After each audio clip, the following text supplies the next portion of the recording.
Welcome to part 2 of this series on the economy. This is going to be about lesson 1. Lesson 1 as in lesson number 1, the number 1 lesson, the big thing you need to know. And what I'm going to do is deliver the lesson to you as it was told by Henry Hazlitt. This was a while ago. This was back in the 50s when he wrote his book Economics in One Lesson. You can read it online for free. I'm going to put a link over there so you can see it. But his lesson is: the art of economics consists in looking not merely at the immediate, but at the longer effects of any act or policy. It consists in tracing the consequences of that policy, not merely for one group, but for all groups.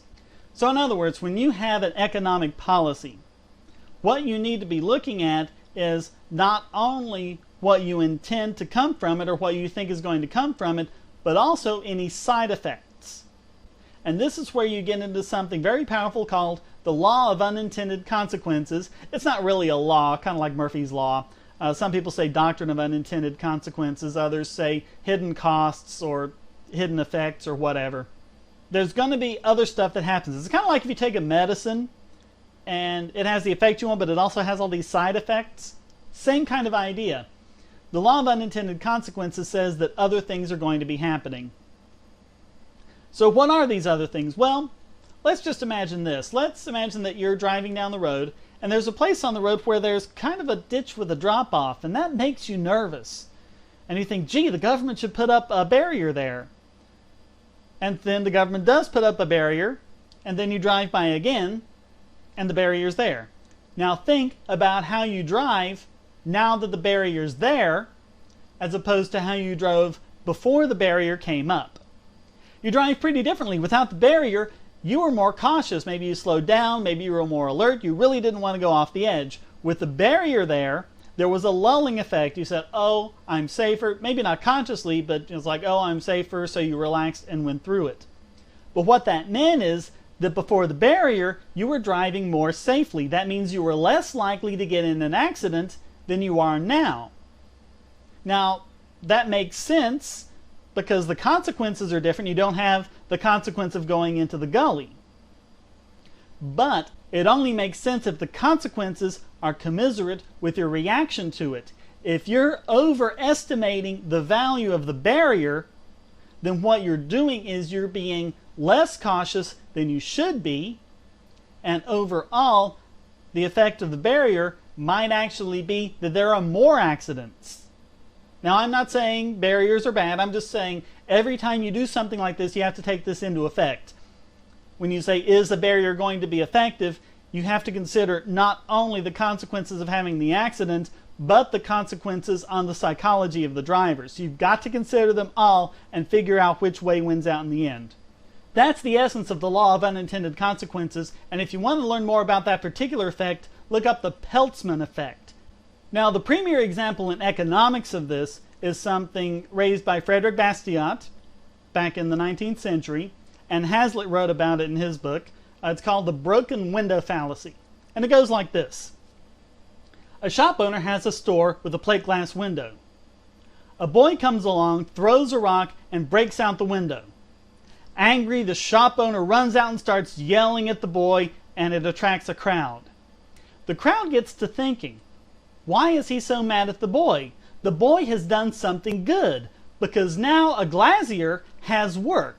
Someone has to make a new pane of glass, and there are also jobs for workmen who have to install the new pane of glass, and that increases the local economy. That's good for everyone. Don't be so selfish just because your window's broken. This is going to improve things for everyone. Well, this is a fallacy, and it's a fallacy for the reasons why I just said. They're thinking, oh, now a glazier has work. But he has work because a window has been broken. What if that window hadn't been broken? Let's say it costs $200 to replace the window. Well, what would the store owner have done with that $200 if the boy hadn't broken the window? Let's say he would have used it to buy a new suit. So what happens is he can't buy the suit anymore because he was going to use that money to buy the suit.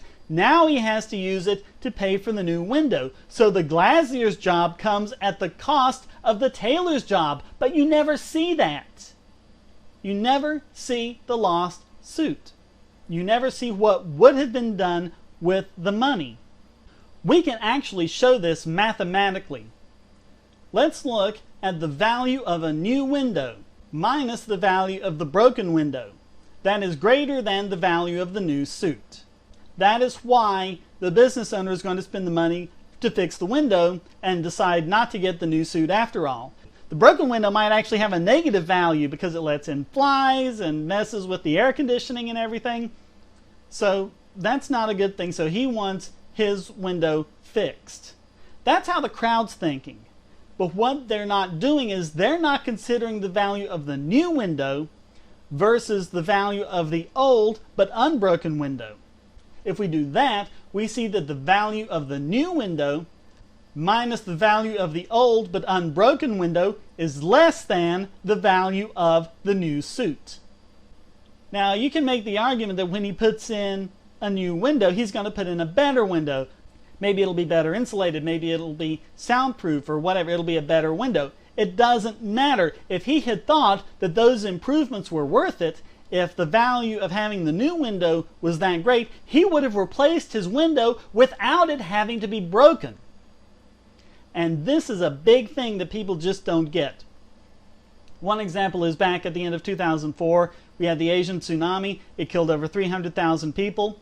But there were a lot of pundits, usually from places that weren't affected by the tsunami, and they said that, well, there's going to be an economic benefit from this because all of the infrastructure is going to have to be rebuilt. When it's rebuilt, it's made better, and so the tsunami's a good thing. Well, okay, let's forgive the fact, as disgusting as it is to do so, let's forgive the fact that they're ignoring 300,000 lost lives. You can't really say that the new infrastructure is worth more than the old, given the costs they've had to incur. How many cities make improvements by evacuating everyone and then bombing themselves? They don't do it because it's not worth it. This is the broken window fallacy. Now, in the parable of the broken window, everyone has different things, like in any parable, that they represent. And what happens is the crowd represents the people and the boy represents the government. And so what happens is the government has come along and smashed a window and says, hey, look, I'm making jobs. And people say, hey, yay, I'm making jobs. And the poor shop owner's out a new suit, which of course no one ever sees. And we'll see this, for example, when we get into talk about minimum wage. Minimum wage will have some people working for the new minimum wage, and they'll be thinking, hey, great, I'm making the new minimum wage and not the old one.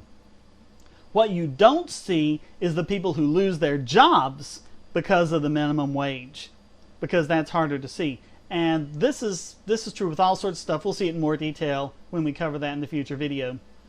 So when you're considering these things, think about the unintended consequences.